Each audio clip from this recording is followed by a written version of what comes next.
Chapter को 3 part में divide किया गया, ठीक है। चैप्टर को 3 पार्ट में बांटा गया। सबसे पहला पार्ट है क्लासिकल डिजीज,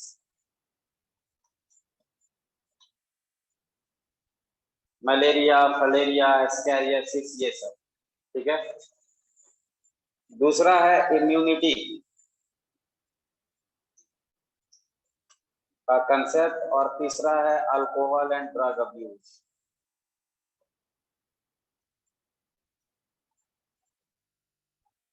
ठीक है, ये 3 पार्ट में डिवाइड किया गया है चैप्टर को।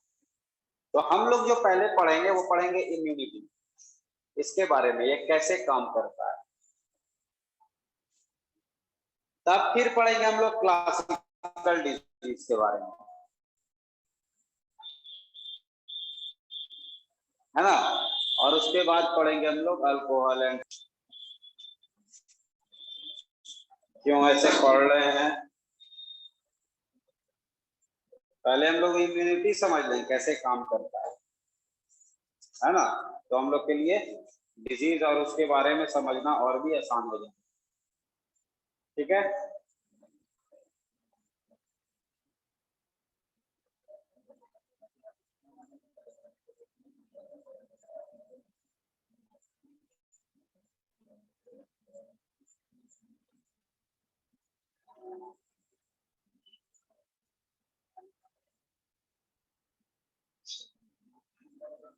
चलो पढ़ा शुरू किया जाए इम्यूनिटी के बारे में। तो इम्यूनिटी के बारे में तुम लोग क्या क्या जानते हो, कुछ जानते हो कोई?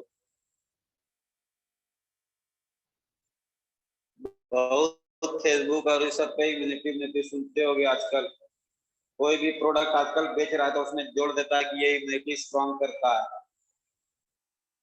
कहीं अब थोड़ा दिन बाद सिगरेट के पैकेट पे भी नहीं लिखा रहेगा कि ये भी इम्यूनिटी स्ट्रॉन्ग करता है।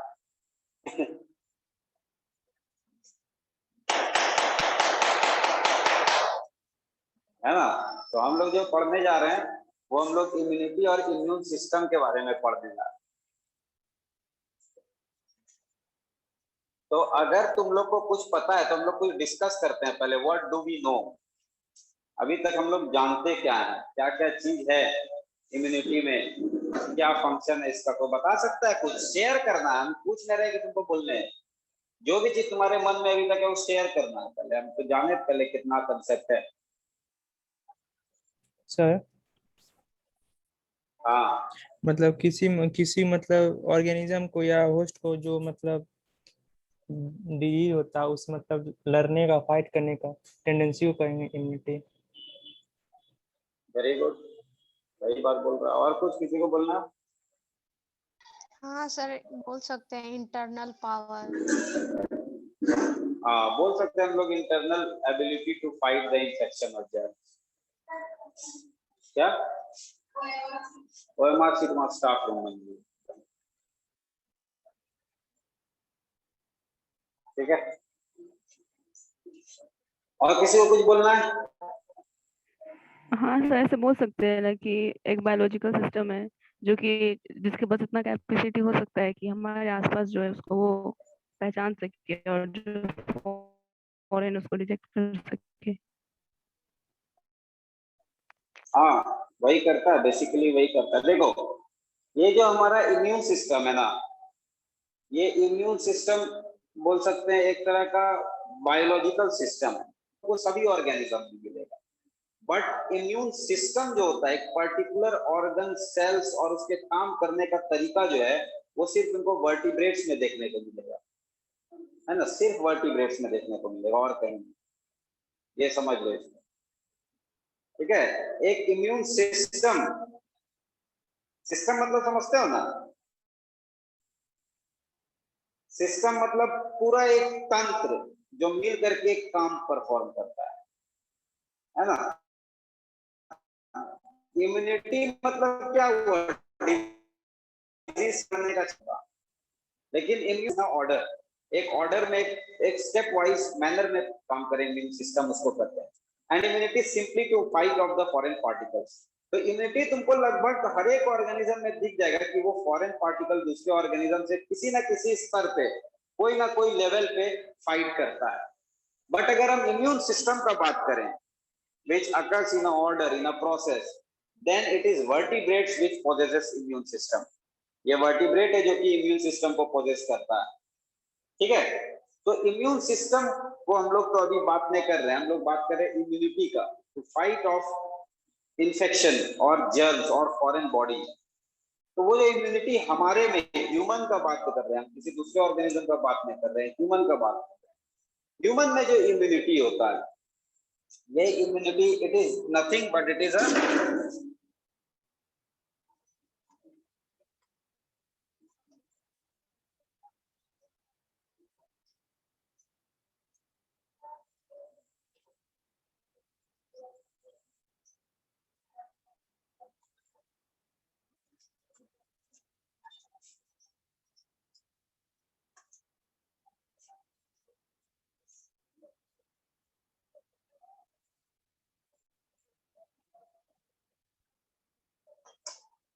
प्रोसेस भी लिख सकते हैं, या यहाँ पे हम लोग सिस्टम भी लिख सकते हैं।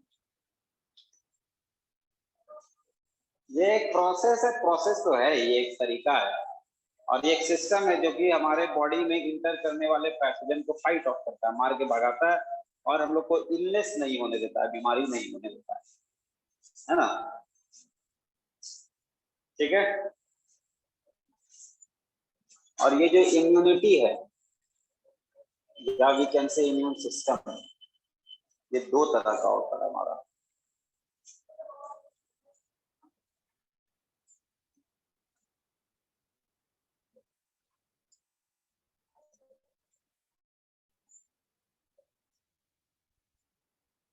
अमन आया है क्या क्लास करने? अमन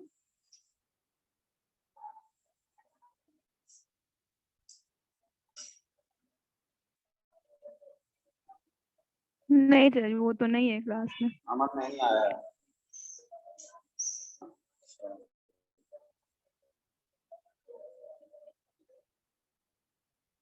चलो, तो इनेट इम्यूनिटी और एक्वायर्ड इम्यूनिटी। इनेट इम्यूनिटी जो होता है हमारा, ये सिंस बर्थ होता है, जन्म से ही हमारे साथ ये इम्यूनिटी होता है। और एक्वायर्ड क्या होता है? It is acquired during early life till, तो अर्ली लाइफ से ही बात करेंगे, एडल्ट थोड़ा कॉम्प्लिकेटेड हो जाएगा, ठीक है। समझना इस बात को, जब ऑर्गेनिज्म या ह्यूमन जन्म लेता है तो जन्म से ही उसके पास कुछ ना कुछ इम्यूनिटी होता है। उस इम्यूनिटी को हम लोग बोलते हैं इनेट इम्यूनिटी। इनेट मतलब होता है फ्रॉम बर्थ, सिंस बर्थ। दूसरा होता है एक्वायर्ड इम्यूनिटी। एक्वायर्ड इम्यूनिटी हमारे बॉडी में जन्म से ही नहीं होता है, वो एक्वायर्ड इम्यूनिटी धीरे धीरे धीरे धीरे डेवलप करता है, इसका नाम ही है एक्वायर्ड। एक्वायर्ड का मतलब क्या हो? जो हम ग्रहण करते हैं। तो जब हम जन्म लेते हैं, जन्म लेने के बाद जो इम्यूनिटी हम लोग ग्रहण करते हैं उसको एक्वायर्ड इम्यूनिटी होता है। बाय द टाइम जब हमारा डेवलपमेंट होता रहता है, हमारा ग्रोथ होता रहता है, तो by the growth in early life 5 से 10 साल, 12 साल, 15 साल के स्टेजेस में हम लोग धीरे धीरे इम्यूनिटी एक्वायर करते हैं, दैट इज एक्वायर्ड इम्यूनिटी, है ना। तो acquired is acquired by human during their early life, but the innate immunity comes from birth only, मतलब बर्थ से, जन्म से ही हमारे पास आता है। दोनों में कुछ अंतर है जिसको पहले हम लोग बात करना है, फिर डिस्कस करेंगे, जब डिटेल में चलेंगे समझ में आएगा।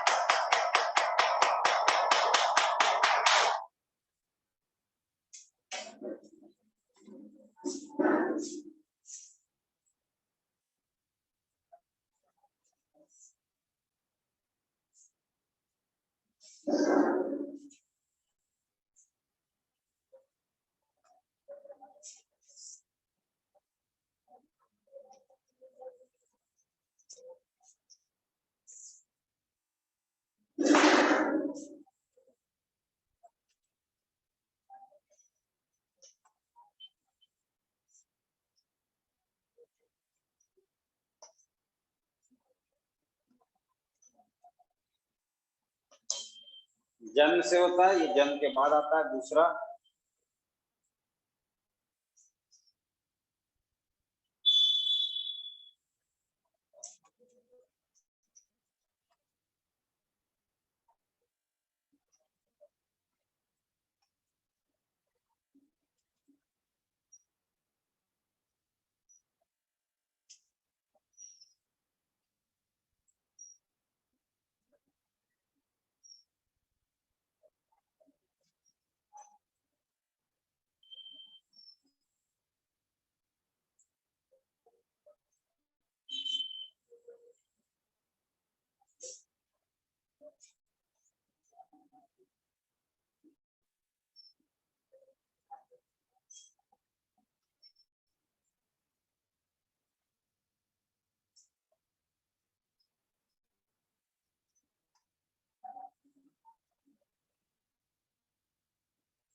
ठीक है,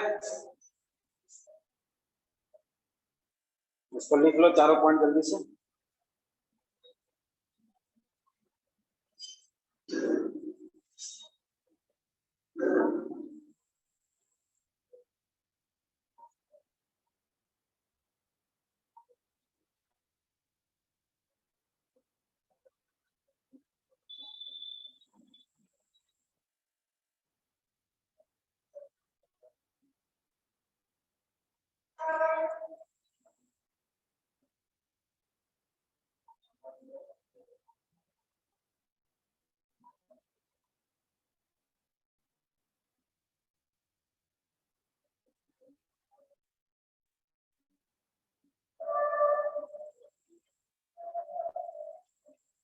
हो गया सर।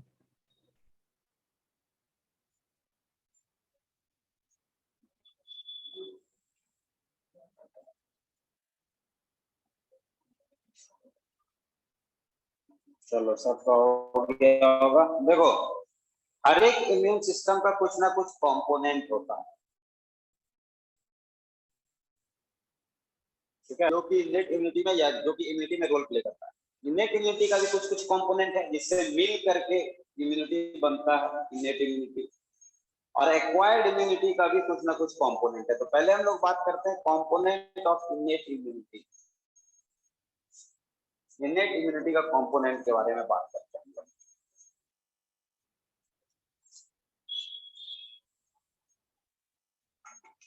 इनेट इम्यूनिटी का कंपोनेंट, तो इनेट इम्यूनिटी के कंपोनेंट में सबसे पहला है फिजिकल बैरियर।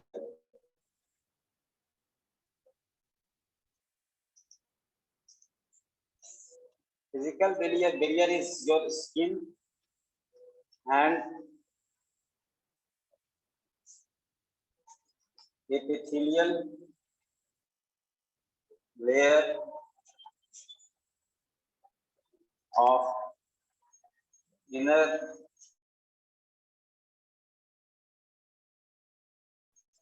gut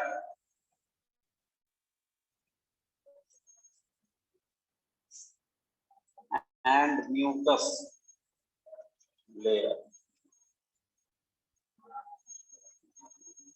ये तुम्हारा हो गया फिजिकल बैरियर। फिजिकल बैरियर का मतलब ऐसा चीज जो कि फिजिकली पैथोजेंस को इंटर करने से रोकता है। That is proved as a barrier, है ना। ठीक है, जैसे स्किन है हमारा, ये एपिथेलियल लेयर है, inner lining of gut respiratory tract, जो कि पैथोजेंस को इंटर करने से रोकता है हमारे ऑर्गन में, है ना। उनको हम लोग फिजिकल बैरियर बोलते हैं। दूसरा है physiological barrier.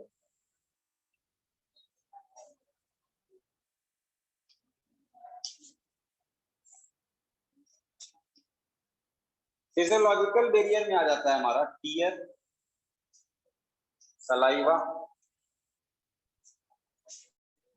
HCl in stomach, है ना, ये सब आ जाता है।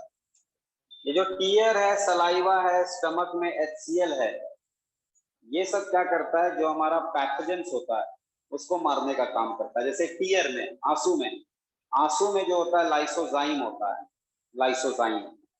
सलाइवा में भी लाइसोजाइम होता है। ये लाइसोजाइम क्या करता है,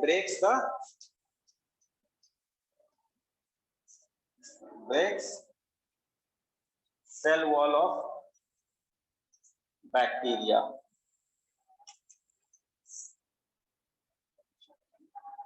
बैक्टीरिया के सेल वॉल को ये तोड़ देता है।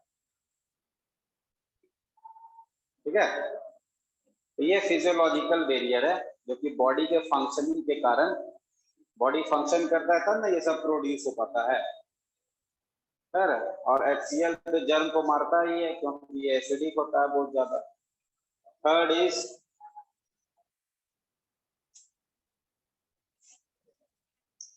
Cellular barrier.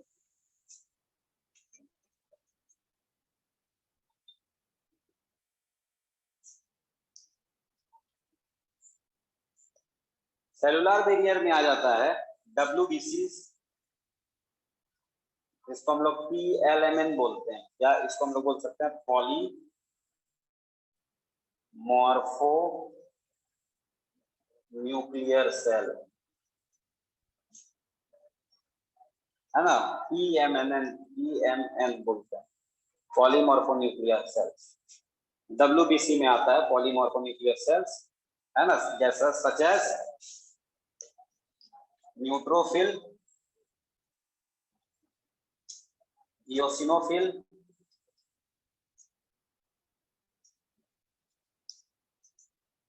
बेसोफिल। इसके साथ साथ मोनोसाइट्स, नेचुरल किलर सेल,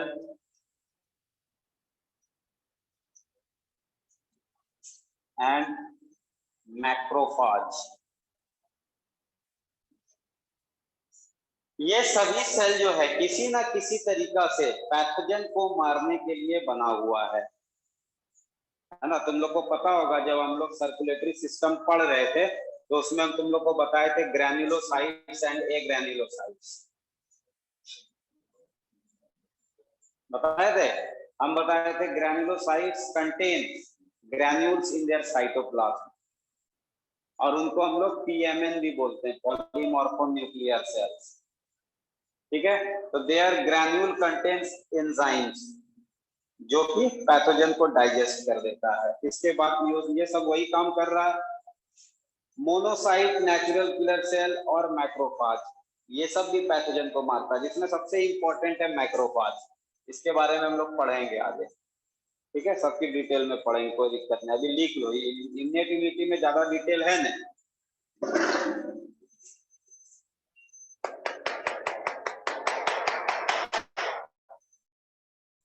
और नेक्स्ट और लास्ट है इसका कंपोनेंट। आचार्य जी,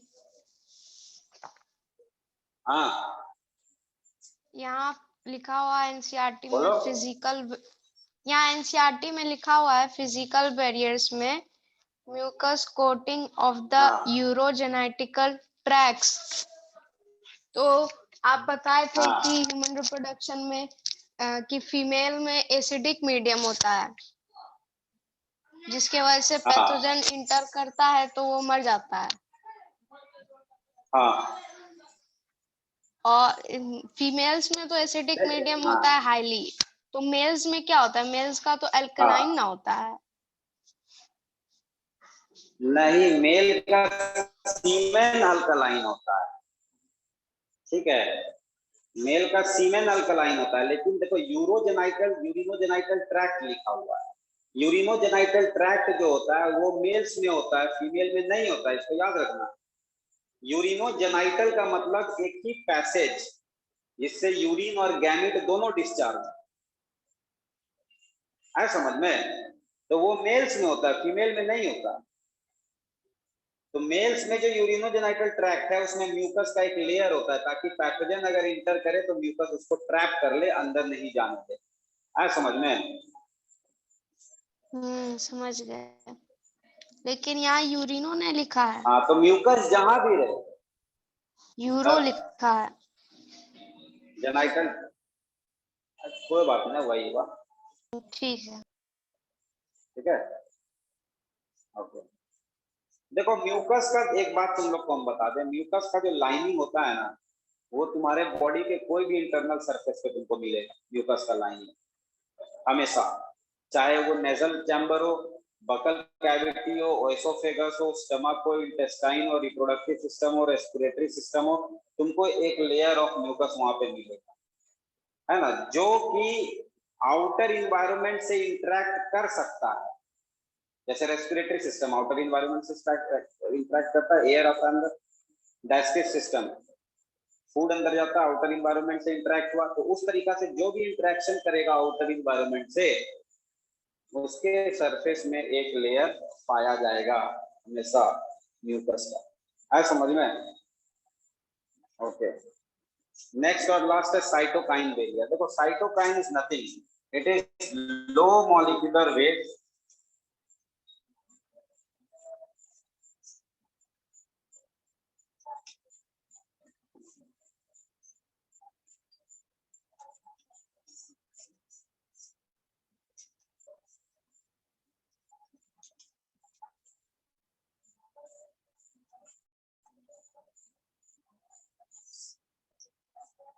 ये कम मॉलिक्यूलर वेट का ऐसा प्रोटीन है जो कि सिग्नलिंग का काम करता है।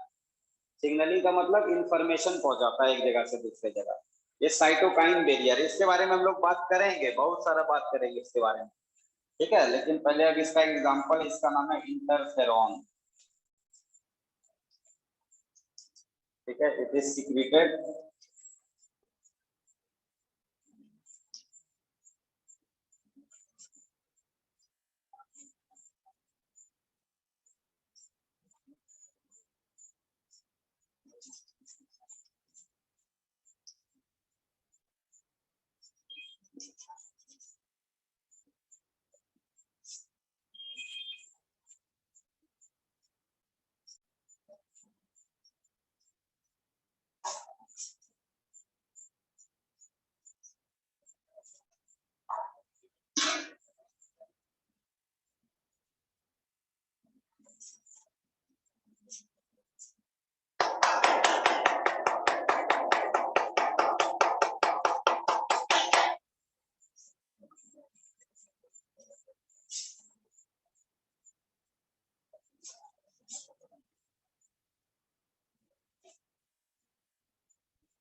देखो सपोज कर लो ये एक सेल है और इस सेल में वायरस का इंफेक्शन हो गया, ये इसका न्यूक्लियस है।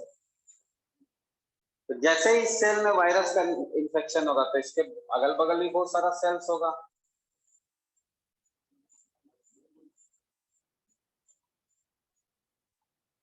तो जैसे इसमें इंफेक्शन होगा ये सीक्रेट करना शुरू करेगा साइटोकाइन। ये साइटोकाइन क्या नाम है इसका? इंटरफेरॉन। ये इंटरफेरॉन एक्ट करेगा अगल बगल वाले सेल पे और इनमें एंटीवायरल स्टेज इंड्यूस कर देगा। एंटीवायरल स्टेज, एंटीवायरल स्टेज क्या करेगा? इस वायरस को इनमें इंफेक्ट नहीं होने देगा, वायरस इस सब में इंफेक्शन नहीं करा पाएगा, ठीक है। इस तरह से ये साइटोकाइन काम करता है। तो ये सिग्नल का काम किया ना इंटरफेरॉन, अगल बगल वाले सेल में सिग्नल भेजता है। ज्यादा दूर तक सिग्नल नहीं भेज सकता, ये लो मॉलिक्यूलर वेट प्रोटीन है, ये ज्यादा दूर तक सिग्नल का काम नहीं कर सकता, ये अगल बगल वाले सेल पे ही काम करेगा, ठीक है।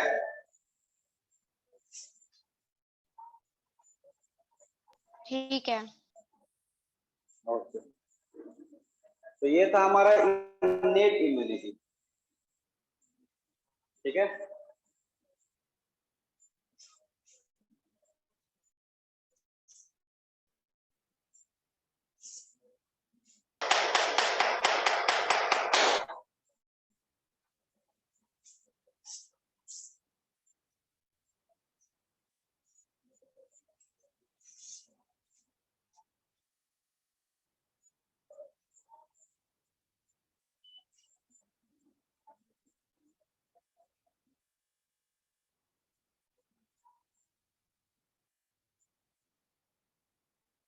हम लोग बात करते हैं एक्वायर्ड इम्यूनिटी का।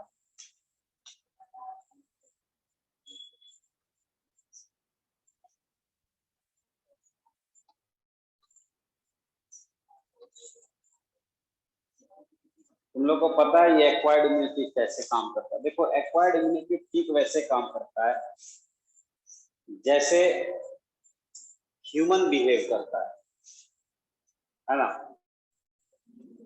इसके बारे में बात करते हैं हम लोग। जैसे सपोज कर लो, लेट सपोज कि तुम कहीं घूमने गए, है ना, और सपोज करो कि तुम मेरे घर आए एक बार। पहला बार जब तुम मेरे घर आओगे तो तुमको दिक्कत होगा मेरे घर पे पहुंचने में, है ना। हो सकता है कि तुमको बहुत दिक्कत हो हमको आके तुमको ले जाना, लेकिन तुम जब एक बार मेरे घर आ जाओगे तो तुमको रास्ता याद हो जाएगा लगभग। दूसरा बार जब आओगे तुम तो तुमको कम टाइम लगेगा और डायरेक्ट मेरे घर पे पहुंच जाओगे। तीसरा बार हो सकता है जब आओ तो तुमको शॉर्टकट से आओ, बहुत जल्दी आ जाओ, है ना, और तब तुमको रास्ता पता चल जाएगा मेरे घर का। एक्वायर्ड इम्यूनिटी भी इसी तरह से काम करता है। Acquired immunity basically depends on training of your body with the various pathogen। हमारा बॉडी जब नया नया बर्थ लेता है तो उसको ये पता नहीं होता है कि हमारे इन्वायरमेंट में किस किस तरह का पैथोजन पाया जाता है, उसको कैसे मारने का। एग्जिस्टिंग पैथोजन का हम बात कर रहे हैं। एक्वायर्ड इम्यूनिटी जो होता है हमारा एग्जिस्टिंग पैथोजन से इम्यूनिटी दिलाता है, लेकिन वैसा पैथोजन जो एकदम नया है, जैसे अभी कोरोना वायरस है, ये पहले हमारे इन्वायरमेंट में नहीं था, एकदम एकदम नया इन्फेक्शन है, नया डिसीज है, नया पैथोजन, इसलिए इतना परेशानी।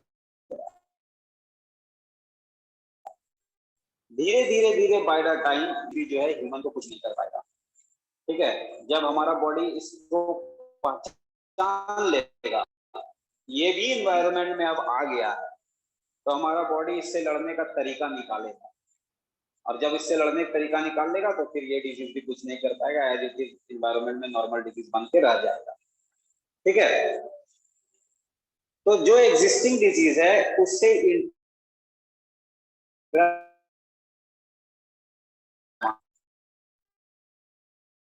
डिक्लेयर करता है, तो उस डिजीज के पैथोजन को मारने में उसको टाइम लगता है, समय लगता है।